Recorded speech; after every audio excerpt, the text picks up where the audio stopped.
It's here. It's real. It's right there. Greedy the Dragon. You can go to Community Labs and it's on there. You'll have to search it probably too, though, because by the time this video is out, it's probably a lot harder to find. But it's called Greedy the Dragon. You can go to it. It's Quest compatible. It's PC compatible. You can play it on either. It's very simple. I'm going to show you how to play it and what the world itself is like. So let's go. It's almost 6.9 exactly. Damn. And this is it. It's very basic and simple and everything. I'm just going to test that. Yeah, that is not even a skybox technically because you can't see the sky. I put that up there. But it's very simple. Here are the rules right here. You start the game. You start all right here in this position right here.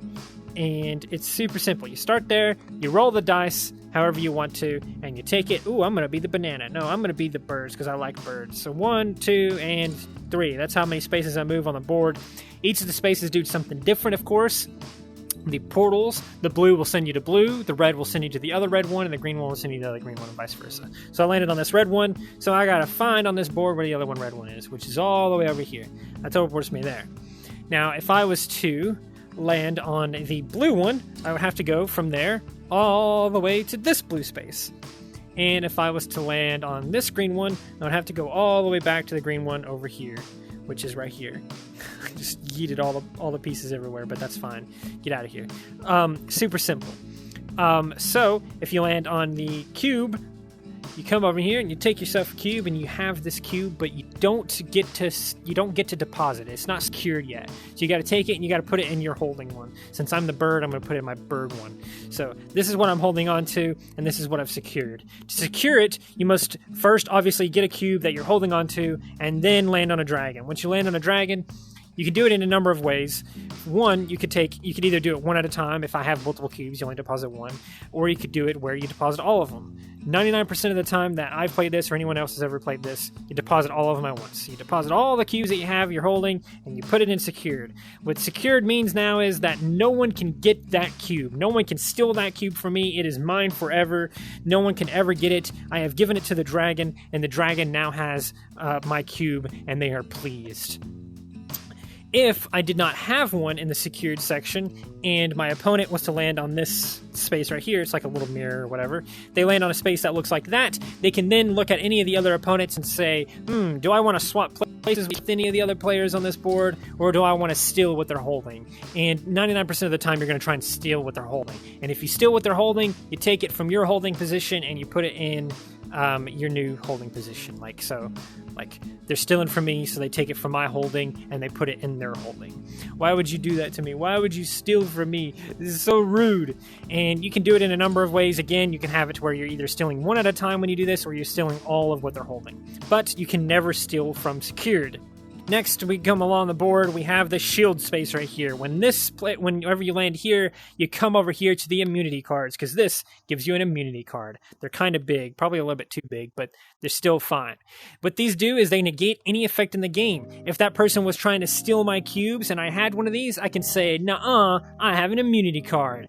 Bam! And I throw away my immunity card, and then they don't steal my cubes after all, and I stopped them from doing it.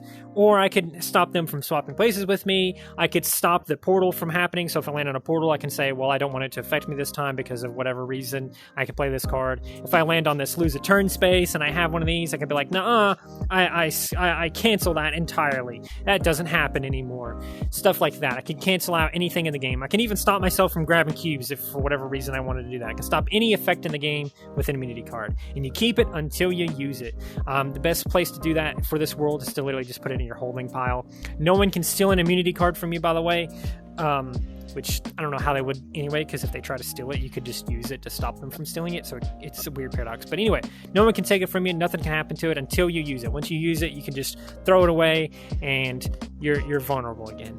And that is the general gist of it. The book is the last thing on here. So how the book works is once you land on there, and your next turn, when you roll the dice, you can add one or remove one from what you rolled. For example, I rolled a 5, so now I can either go 1, 2, 3, 4, or I can go 5 and just keep the 5. Why is it doing that? What the fuck? I rolled a 5, so I can either go 4, 5, or 6. I can add one to the roll and go that space. I can keep the roll the same, or I can leave it and remove one from the roll and go 4 instead.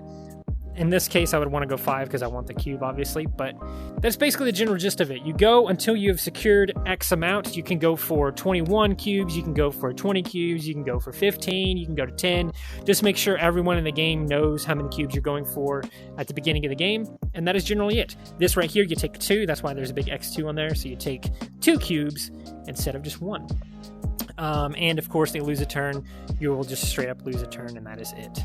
I might need to change these models. Why are they doing that? Why are they bouncing like that? What the fuck? They didn't do that when I tested. I might have to update that eventually. And there might be other stuff in this world that I update as well. There is a pin here. You can use this if... This is a terrible pin, I know. But if something happens and you run out of these cubes here, you can start writing down your score or something like that. I don't really know how to erase it, but if you like have 3 cubes or something like that, you can be like, oh, I'm holding 3, and so that's H3 or whatever. And then once that's no longer relevant, you can just erase it or something. And you can try to keep score with this or something. I don't know, but that is basically it. There's nothing else really to share with this world. There's extra dice here. Basically, these are here literally just in case you somehow lose the dice or something, or if you want to make it extra spicy and play with 2 dice instead of just 1 or something wacky like that. But yeah, that's it. It's kind of bare bones and basic, and you got to be a little bit careful because you can throw these off into the void. So don't do that. If you do that, they're gone forever, and you'll have to reload the world, I guess. This game also is available on GameCrafter.com, so if you want a physical version of this game, you can go to that website. It will be in the link in the description, so if you want a physical version of this game, you can get it. It will have way more cubes than this. It'll have 6 pawns like these, and it will have 6 immunity cards and stuff like that.